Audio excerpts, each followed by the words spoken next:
आज के प्रोग्राम में हम दो खबरें हैं जिनको डिस्कस करेंगे। एक तो आर्मी चीफ और प्राइम मिनिस्टर दोनों ने उलमा कन्वेंशन से खिताब किया, और दूसरा इमरान खान का मीडिया इंटरेक्शन है दोबारा मशरूत माफ़ी के हवाले से आज मज़ीद उन्होंने वजाहत की है। आर्मी चीफ प्राइम मिनिस्टर की तो स्टेटमेंट्स हमारे पास रिकॉर्डेड है, कैमरा के ऊपर वो सुनाएंगे। जो आर्मी चीफ है उनका बयान तहरीरी तौर पर हमारे पास है, जिसमें से कुछ मोटे मोटे नुकात आपको पढ़ के बताऊँगा। उन्होंने कहा कि अल्लाह के नज़दीक सबसे बड़ा जुर्म फ़साद फिल अर्द है। अब फ़साद के हवाले से कुरान पाक की बेशुमार आयात हैं, जिसमें सीधा सीधा पहले तो सूरह बकरा से ही स्टार्ट हो जाता है कि अल्लाह की ज़मीन पर फ़साद मत फैलाओ। फिर फ़सादियों को अल्लाह ताला दोस्त नहीं रखता। बेशुमार जगह पे इसका आपको ज़िक्र मिल जाएगा, हदीस में भी इसका तज़किरा आपको मिल जाएगा। लेकिन जो सबसे बड़ा इस वक्त चैलेंज ये है कि फ़साद ख़त्म करने वालों के लिए तरीक़ाकार क्या अपनाया जाए। उसके लिए एक आपको कौमी सतह के ऊपर कंसेंसस चाहिए। शायद पूरी पाकिस्तानी कौम में अगर 2-4 ऐसे 6 नुकात हैं ना जिसमें यकसुई मौजूद है, तो उसमें ये नुकता भी है कि ये फ़सादियों की पाकिस्तानी सरज़मीन पर इन खारजियों की कोई जगह नहीं है। लेकिन एक जहाँ कमी रह जाती है वो हमारी सरकार के पास कौमी सतह की ऐसे मंसूबों की कमी है कि हमने 25-30 साल के अंदर इस सरज़मीन को इन खारजियों से पाक कैसे करना है। ये एक अफसोसनाक मुकाम है। इन ग्रुपों की ना कभी जगह होनी चाहिए थी। जैश, लश्कर, सिपाह एक कमज़ोर और नाक़िस हमारे जो फ़ैसला साज थे, और वो लोग जो अहम ओहदों पर तैनात थे जिसमें हमारे फ़ौजी अफसरान भी शामिल हैं, उन्होंने इन ग्रुपों को पहले पाकिस्तानी सरज़मीन पर बनने दिया, फिर इनको मार के धकेला गया ज़रबे अज़ब के ज़रिए, तो फिर किसी ने दोबारा आबाद कर लिया। वो आबाद करने वाले भी दोबारा से इस्टेब्लिशमेंट और सिविल दोनों कसूरवार थे। अब दोबारा ये अलमिया और ये चैलेंज हमारे सामने, और हमें इससे निपटना है। तो निपटने के लिए एक ऐसा प्लान होना चाहिए कि फिर ये सरज़मीन पर रहें नहीं, मुकम्मल इनका सफाया हो जाए। पाक फ़ौज फ़साद फिल अर्ज़ के ख़ात्मे के लिए जिद्दोजहद कर रही है। शरीयत ये बड़ी इंपॉर्टेंट स्टेटमेंट है। जो शरीयत और आइन को नहीं मानता, हम इसे पाकिस्तानी नहीं मानते। अब ये दोनों लफ्ज़ बुनियादी तौर पर बड़ा ही मैटर करते हैं पाकिस्तान के लिए। जो शरीयत को नहीं मानता उसको भी पाकिस्तानी नहीं होना चाहिए, और जो आइन नहीं मानता उसको भी पाकिस्तानी नहीं होना चाहिए। तो फिर आइन तोड़ने के लिए कुछ सज़ाओं का तसव्वुर है। अगर हम उसको फॉलो करना शुरू कर दें तो शायद मुल्क वैसे ही ठीक होना शुरू हो जाए। हम लोगों को कहते हैं कि अगर एहतजाज करना है तो ज़रूर करें, लेकिन पुरअमन रहें। दुनिया की कोई ताकत पाकिस्तान को नुकसान नहीं पहुंचा सकती। पाकिस्तान पर लाखों आसिम मुनीर, लाखों सियासतदान और लाखों उलमा कुर्बान। पाकिस्तान हम सबसे ज़्यादा हम है। ये मुल्क कायम रहने के लिए बना है। किसी ने पाकिस्तान में इंतशार की कोशिश की तो रब्बे करीम की कसम हम इसके आगे खड़े होंगे। आर्मी चीफ और इसके अलावा भी उनकी काफ़ी इंपॉर्टेंट स्टेटमेंट्स हैं। प्राइम मिनिस्टर ने भी इस मौके के ऊपर खिताब किया, और 9 मई को उन्होंने कुछ रोज़ पहले उन्होंने कहा था कि बहुत ही दिल खराश था वो मंज़र। ना किसी आँख ने देखा, ना किसी कान ने सुना। वो आर्मी चीफ के ऊपर जो क्रिटिसिज्म था उसका तज़किरा किया। आज उन्होंने कहा कि 9 मई बहुत दिल खराश था। सुनिए क्या कह रहे हैं।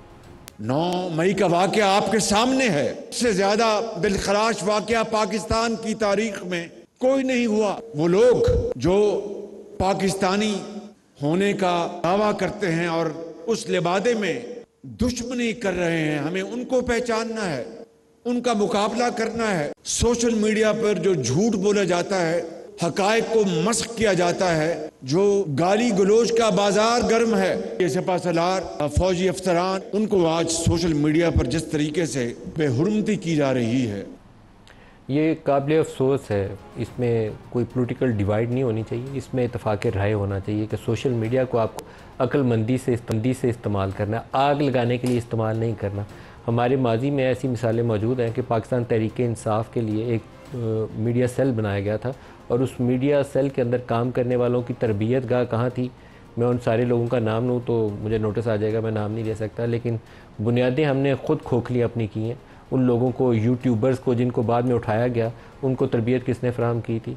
तो हमें कुछ गलतियों से अपनी इस्लाह करनी चाहिए, लेकिन फिर भी ये जस्टिफिकेशन नहीं होगी कि आर्मी चीफ़ या उसकी फ़ैमिली, या फ़ौज के अफसरान या उसकी फ़ैमिली, या प्राइम मिनिस्टर या उसकी फ़ैमिली, या सुप्रीम कोर्ट के जजेज़ या उसकी फ़ैमिली, या मीडिया के लोग, ख़वातीन एंकर्स जिनके मतलब जो कुछ बोला जाता है उसके लिए जो अल्फाज इस्तेमाल किए जाते हैं, ये जस्टिफाइबल नहीं है। और अगर इस तरह का इंतशार फैलाया जाए कि किसी को इंसाइट किया जाए कि आर्मी चीफ़ के ख़िलाफ़ फ़ौज के लोगों को इंसाइट किया जाए, तो वो मुल्क तोड़ने या मुल्क दुश्मनी के मुतरादिफ है। उसकी कोई जस्टिफिकेशन नहीं है। मैं कोई जवाब नहीं दे सकता इसका कि इसके लिए गुंजाइश मौजूद है। तो इसके लिए सियासी जमातें भी लाहे अमल बनाएँ और हमारे इदारे भी लाहे अमल बनाएँ, लेकिन ये चीज़ डंडे से ज़्यादा हिकमत अमली से दुरुस्त होगी। डंडा तब इस्तेमाल होता है कि सारे ऑन बोर्ड हो और एक छोटा सा फसादी ग्रुप जो है ना, छोटा सा 100 में से 2 लोग हों जो फसाद फैला रहे हो, वहाँ डंडा काम आता है। लेकिन 100 में से 25, 30, 50 लोग फसाद फैलाने वाले हो जाएं, फिर डंडा फैलाना मुश्किल हो जाता है। हमें हिकमत से काम लेते हुए, दानाई से काम लेते हुए इस चीज़ को दुरुस्त करने की कोशिश करनी चाहिए। बरतानिया में चंद एक इंतशार पसंदों ने वो इमिग्रेंट्स के ख़िलाफ़ फसाद फैलाने की कोशिश की। वहाँ जो नई बरतानवी हुकूमत है, अभी उसको 4 दिन नहीं हुए बने हुए, उन्होंने कानून का सहारा लिया, कानून के ज़रिए सज़ाएँ देनी शुरू की हैं। और हमारे यहाँ मसला ये है कि हमारे यहाँ कानून भी कोई नहीं है और फसादियों की तादाद भी काफ़ी ज़्यादा है। हर एक की अपनी एक नई मस्जिद बनाने की कोशिश करता है, उसी वजह से हमारे लिए चैलेंजेस भी बहुत ज़्यादा है। एक प्राइम मिनिस्टर का और स्टेटमेंट आपको सुनाना चाहता हूँ।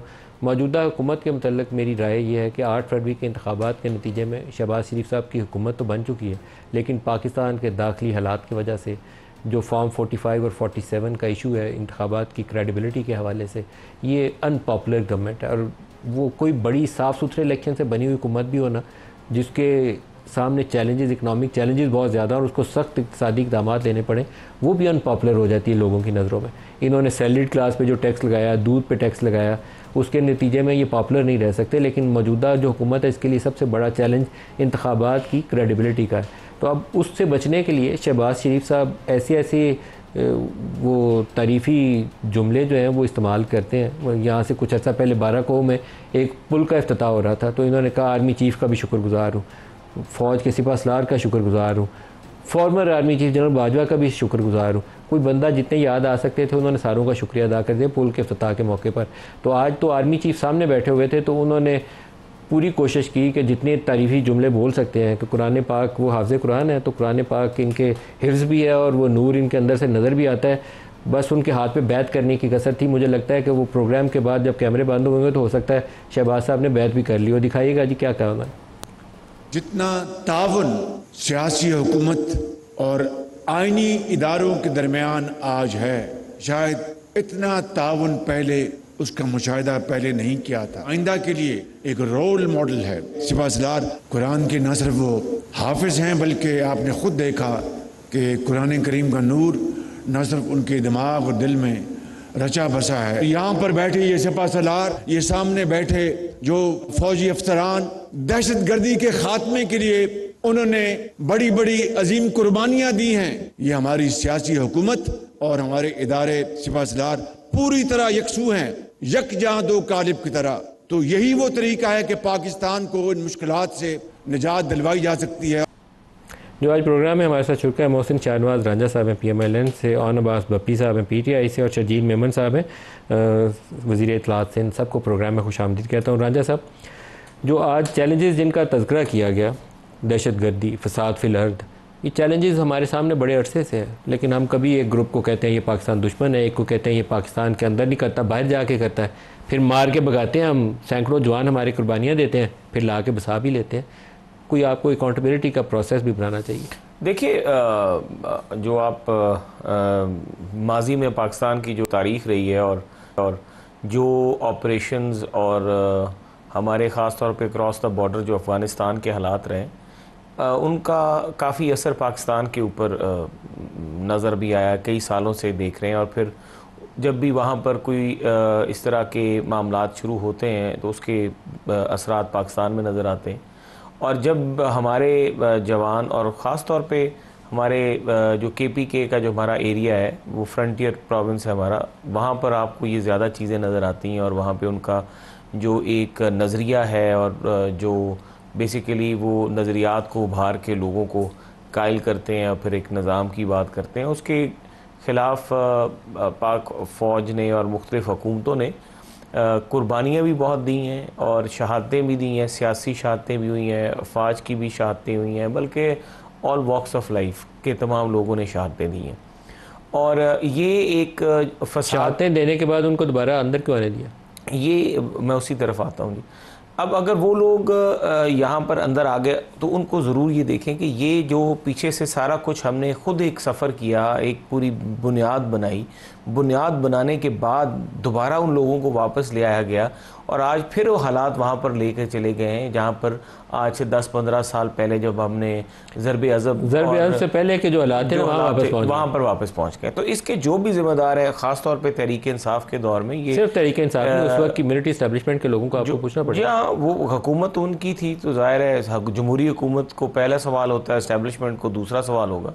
उस वक्त ख्याल में कोई आपकी हुकूमत इस काबिल है कि जेलों में बंद किसी मतलूब दहशतगर्द को छोड़ दे, एस्टेब्लिशमेंट की मर्जी के बगैर नहीं कर सकते। इसमें तो कोई शक नहीं कि जाहिर ऐसे लोग जो इस पे ऑनेस्टली दिल बड़ा करके सारों को ये सोचे बगैर कि किस इदारे से किसका ताल्लुक है, दिल बड़ा करके कुछ लोगों की सजा और जजा का मेरा ये ख्याल है कि जी इसके ऊपर जो APC है वो ज़रूर होनी चाहिए और दोबारा करें APC आपकी तो, और APC की बात भी हुई है और लेकिन जो गंडापुर साहब के जो KPK के वज़ीर आला साहब की तरफ से रिस्पांस आता है डिफरेंट इश्यूज़ पे जो नेशनल इश्यूज़ हैं वो बड़ा अफसोसनाक होता है। तो उसकी वजह से ये चीज़ें जो है डिले का शिकार हो रही हैं। फिर वहाँ पर जो वाक़यात माजी में उसमें जो गवर्नमेंट का जो रिस्पांस नज़र आया है, जब भी वहाँ पर दहशतगर्दी और इस तरह के मामला हुए तो प्रोविंशियल गवर्नमेंट की तरफ से जो रिस्पांस आया वो भी बड़ा डिसअपॉइंटेड